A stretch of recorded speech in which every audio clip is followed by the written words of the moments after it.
Okay, we're back. This is part 2 of my unboxing and assembly of the Apollo Z-40. Thank you for returning for the second video.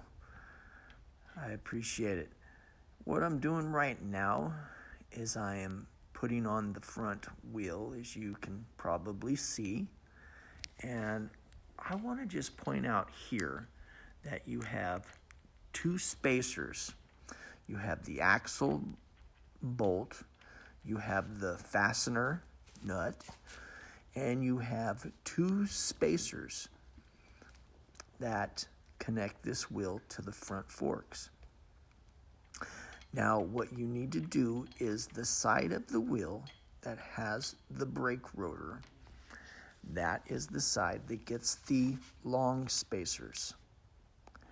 And the side of the wheel that gets the short spacer is the side that does not have a brake rotor. So I just want to point that out. That might be useful. Whoops, boy, I almost lost it there. I got this Okie style stump underneath the bike holding it up so I can get the wheel on, and boy, I just about lost it there. I'm glad I didn't. So, all right, so anyways, that's what you need to do for the spacers. The long spacers for the brake rotor side, short spacers for the side with no brake rotor. And for now, I still got to get the brake calipers on. So for now, I think I'm just going to snug up the bolts, and I'm not going to torque them down just yet. I'll torque them down later when everything's all lined up perfectly. Okay, here now I am putting on the rear shock. And hindsight being 2020, I should have just removed the seat. If I'd removed the seat, it would have been much easier to do. I really struggled, and I made a simple job difficult, just simply because I didn't remove the back seat. So don't make the same mistake I do. Putting on the rear shock is just simple.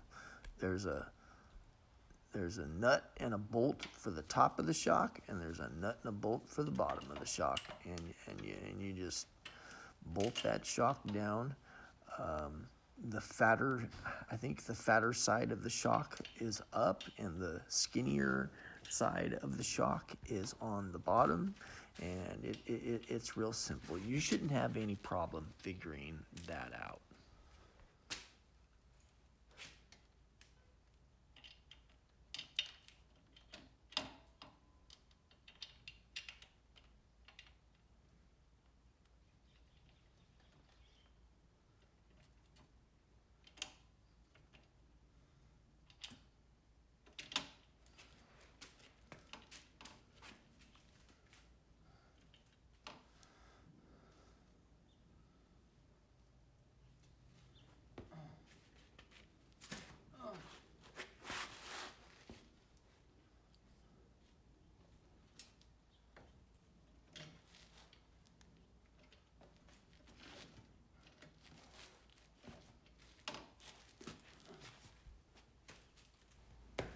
Okay, so what's going on here is I'm having a hard time lining up all the bolt holes on the top of the shock and the bottom of the shock. And so I'm getting a piece of wood to lift up the rear wheel so that all the holes on the shock absorber will line up and I can fasten it down to the motorcycle. So that's what's going on here.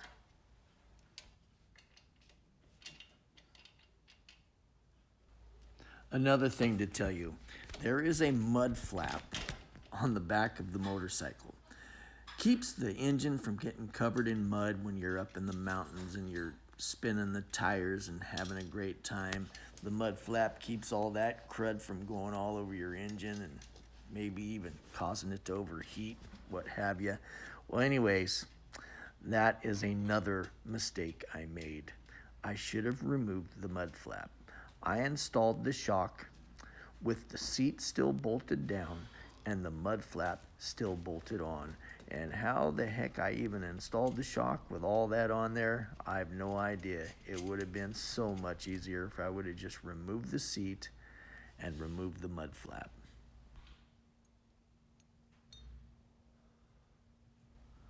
Okay, now I'm installing the right foot peg. The left foot peg actually comes already installed, but you do have to install the right side foot peg. And it's very simple. You have this little, you got a spring, you got the foot peg, you got a spring, and you got a little rod. And you got to put the spring on the foot peg, and then put the rod through it so that it fastens to the the motorcycle. So the foot peg will fasten to the motorcycle with the rod, and then the spring holds the foot peg in place, so that as if your foot comes off the foot peg will stay in place and it won't be just flopping around. So anyways, once you do that, then you put a washer and a cotter pin on the end. There's a little hole on the end of the rod. You slip the cotter pin in with the washer on, of course, and then bend the cotter pin, and voila, you got yourself an installed foot peg.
Now here I am installing the front brake caliper, and it's very tricky. The bolts on the caliper, they're kind of tricky because you think they're threaded in and you think you're tightening up the caliper, and you're not. And there were several times I just cranked and cranked and cranked and cranked and cranked, and it wasn't tightening up. So the the caliper bolts, the brake caliper bolts, are kind of difficult. So you got to be careful and make sure to get them threaded and started properly, and don't damage any threads of any kind. And it might take you a little bit to do it. You're not necessarily just gonna bolt it up right from the get-go. This is one of the little reminders that you are dealing with a Chinese-made motorcycle. This is still the bike has really come up in quality. but it is still not at the same level that the Japanese motorcycles are at. Here's another example of Chinese quality. Um, the brake pedal, the end of the brake pedal has a little screw on it. It has to be screwed on. It's not just a solid brake pedal. A Japanese bike would never be built like that, but it is a Chinese bike, so yeah. Matter of fact, I'm not. My other two Chinese bikes that I own don't even do this. I don't think I've ever seen this before. This is the first time in my life I have ever seen a brake pedal where the little end of the brake pedal gets screwed on with a screw like this. Um, I am yet to see just how durable and good this is to have a brake pedal like that. I'll keep you posted on future posts.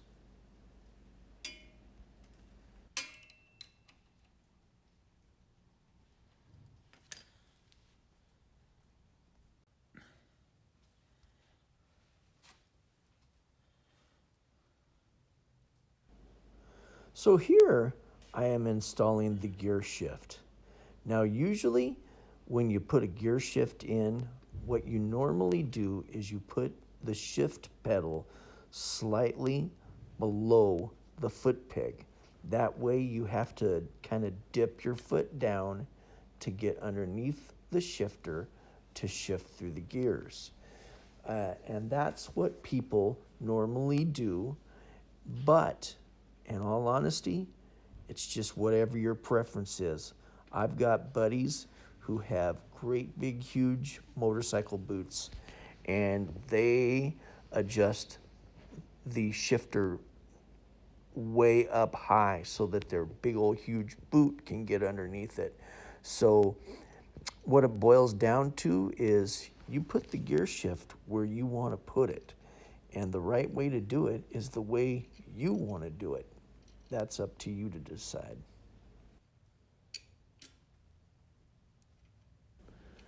Hey, it just occurred to me that there might be somebody watching the video who has never installed a gear shift knob before. And so the way it is in the engine, there is a gear shift shaft that comes out of the engine. It has grooves in it, and the gear shift knob or pedal has grooves in it also. And the gear shift knob goes onto the gear shift shaft, and the grooves all mesh up right, and then you run a bolt through the pedal and you tighten it down, and that's how it stays in place and does not move.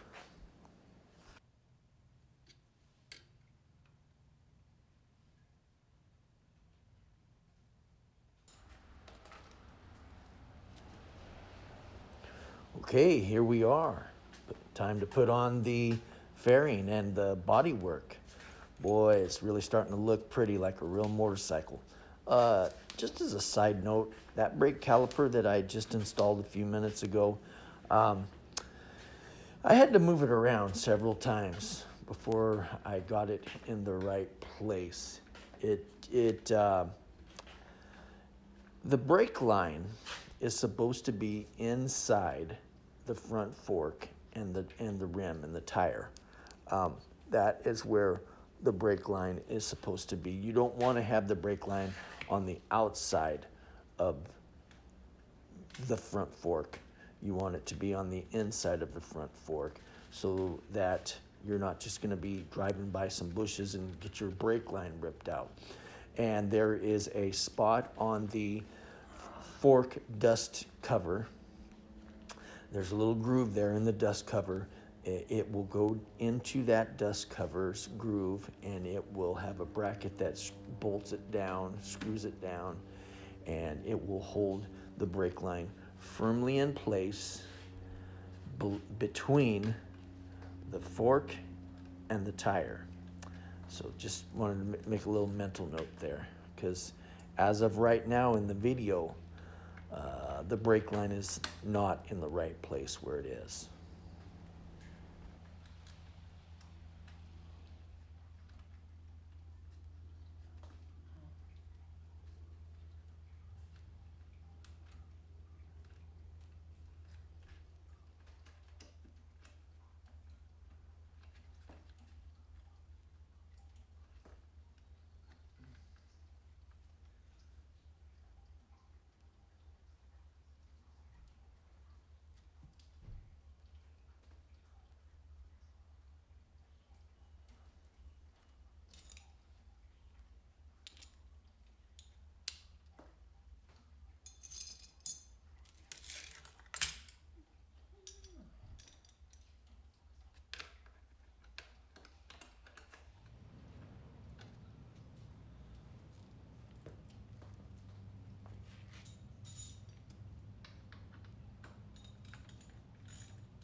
Okay, just as a little side note here too, what I'm doing right now, I am evenly applying pressure to all the bolts. I'm not just getting on one bolt and torquing it down to the max.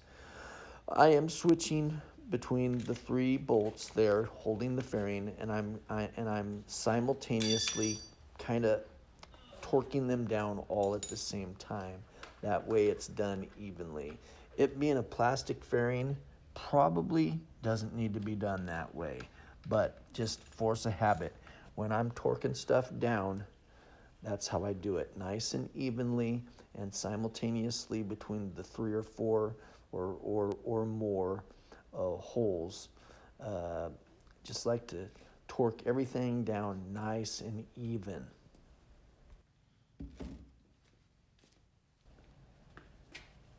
Hey, look at that. I got gas in the tank.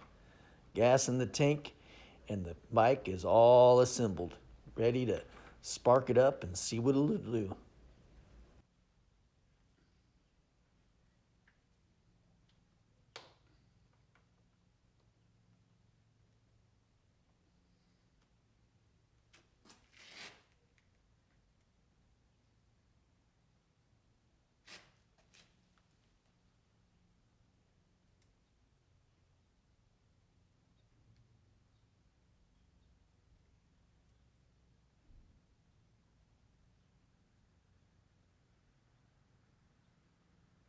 Okay, the fuel is on.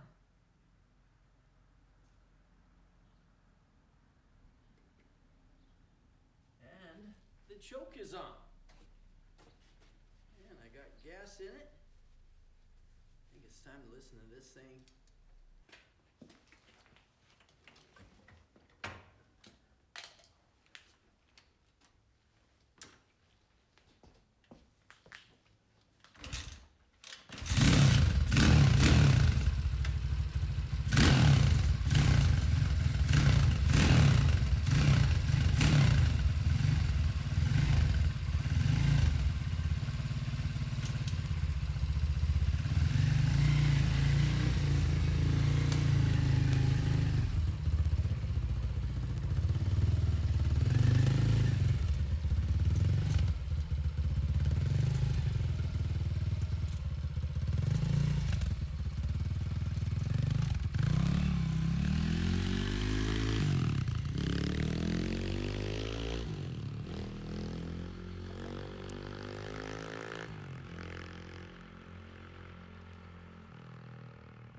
Alrighty, so as you can see, I took it for a little ride, and so far, so it's great. So far, I am very pleased with it. I just wanted to do a quick little overall circle around the motorcycle and just show you where all the parts go in case there's anything you're not sure about as you're assembling your motorcycle. In case you want to see where any parts are at, this is the final result. Um, I really struggled with figuring out where the ignition goes. And the ignition goes behind the number plate. Matter of fact, let me show you where the ignition goes right there, because that's probably the thing that confused me the most of the whole bike is where the heck does the ignition go? It bolts to the number plate and to the steering stem bracket behind the number plate. So anyways, that's where that goes. And very happy with how beautiful this thing turned out, how nice it rides. And oh, the brake line I was telling you about, how the brake line goes, how it goes between the fork and the rim. That is what I'm talking about right there. I think I'm gonna work on getting this in a little closer to the wheel, but it's still a work in progress, but I'll fine tune it some more, but this is how it is right now. And that dust cover, that fork dust cover bracket I was telling you about, there it is right there. That's how that works. That's how that works. And boy, she is a beauty. I wasn't sure about this blue because I was kind of leaning towards that Kawasaki green and thinking I wanted it in Kawasaki green. But my daughter is actually the one who was in favor of the Yamaha blue. So I got it in Yamaha blue, and I'm very happy with this Yamaha blue.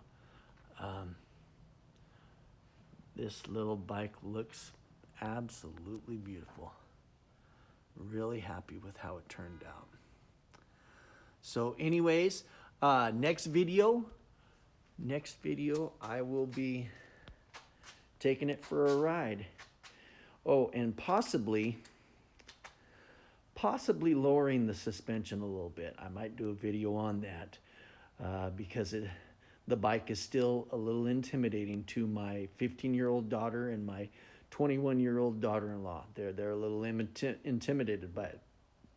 I told them it was going to be a small pit bike, and they're looking at this thing and they're like, man, that's a full-size bike. What are you talking about? So to make it less intimidating for them, yeah, I might be lowering the suspension. But anyways, this is Billy Does Motorcycles signing off. Thank you so much. If you liked the video, give me a like, a share it with your friends, if you got friends that like motorcycles anyway, and then please subscribe to my channel and help it to grow. Come along with me on this adventure. Thank you, and have a happy new year.